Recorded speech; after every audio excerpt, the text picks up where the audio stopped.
Saudara-saudari dalam Tuhan yang terkasih, tadi kita mendengar Rasul Yakobus dan Yohanes diam-diam menghadap Tuhan Yesus minta suatu permintaan yang khusus, yaitu boleh kelak ketika Tuhan mulai dalam kemuliaan sebagai Raja, boleh duduk di sebelah kanan dan kirinya.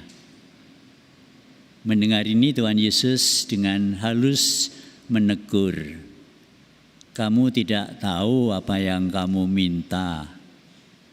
Tahukah kamu bahwa ini syaratnya berat sekali? Sanggupkah kamu minum piala yang kuminum dan dibaptis dengan baptisan yang aku terima?" Itu menunjuk apa yang sudah dia katakan pada para murid, bahwa dia akan menderita, diserahkan pada para orang besar, kemudian mati disalibkan, dan akan bangkit. Yang kedua, apakah kalian tahu bahwa sebetulnya aku tidak punya wewenang menentukan kamu di sebelah kiri atau sebelah kanan? Kamu salah alamat.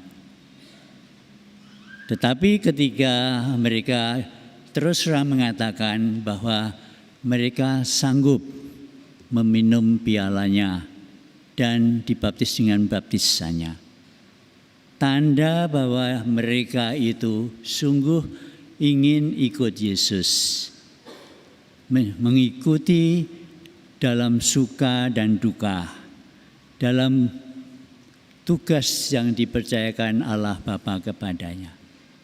Sebenarnya Tuhan berkenan mendengar mereka. Masih cukup benar bahwa ambisi yang muncul ternyata di dalamnya ada intensi yang lebih baik. Tapi rupanya Tuhan juga memesan dia tentang di kiri dan di kananku jangan dipikirkan. Tidak penting, karena itu minat orang duniawi. Selalu akhirnya siapa yang di kiri kanan, paling dekat, artinya paling kuasa. Dan ketika hal ini menjadi konflik di antara para rasul yang 10 lalu marah kepada kedua bersaudara itu, maka Tuhan mengumpulkan mereka dan diberi instruksi, yaitu 2 hal. Yang pertama, hiduplah dalam kebenaran. Yang ada di dunia ini sudah kebohongan. Pemimpin itu kalau melihat cara Tuhan memimpin ciptaannya tidak seperti di dunia ini. Maka Tuhan memesan, kalian jangan seperti pemerintah bangsa-bangsa yang menjadi tuan di antara saudara-saudarinya. Berarti disembah seperti Tuhan sendiri. Nampaknya dibalut dengan yang baik-baik, tapi yang nyata itulah bersikap sebagai tuan besar, bisa memerintah ini itu, bisa minta ini itu. Dan akhirnya para pembesar dikatakan itu suka bertindak sewenang-wenang atas rakyatnya. Tuhan memesan jangan seperti itu. Pemerintahan yang sebenarnya itu palsu. Ini godaan yang Tuhan Yesus sendiri juga terima waktu di padang gurun. Semua dunia ini akan kuserahkan kepadamu, asal kamu bersujud kepadaku. Langsung diusir oleh Tuhan.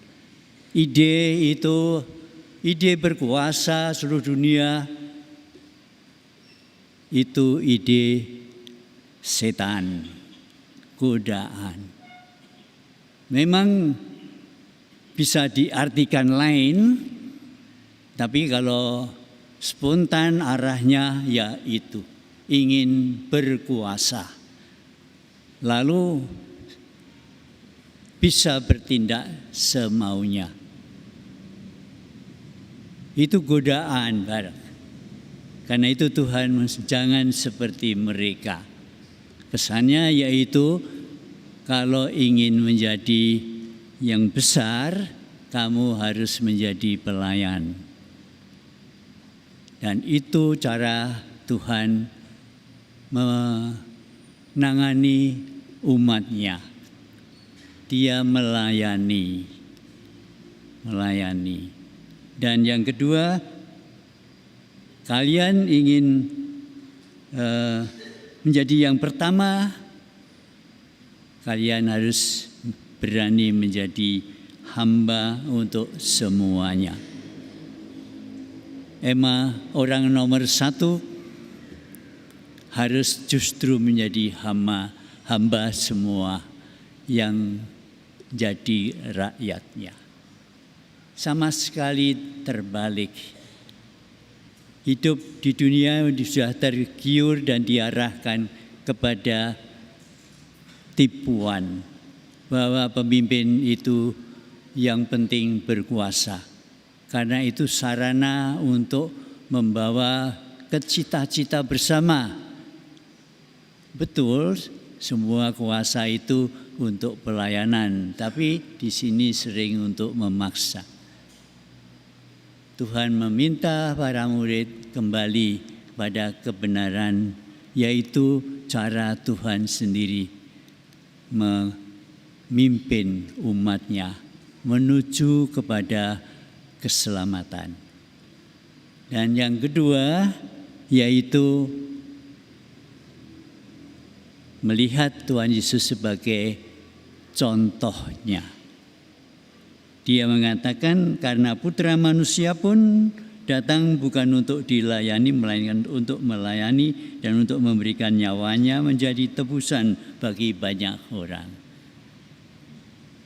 Allah Putra yang diutus oleh Bapa di surga juga caranya seperti itu. Menjadi hamba, bahkan menjadi korban silih. Bacaan yang pertama dan yang kedua menampakkan bagaimana dia menjadi hamba Allah.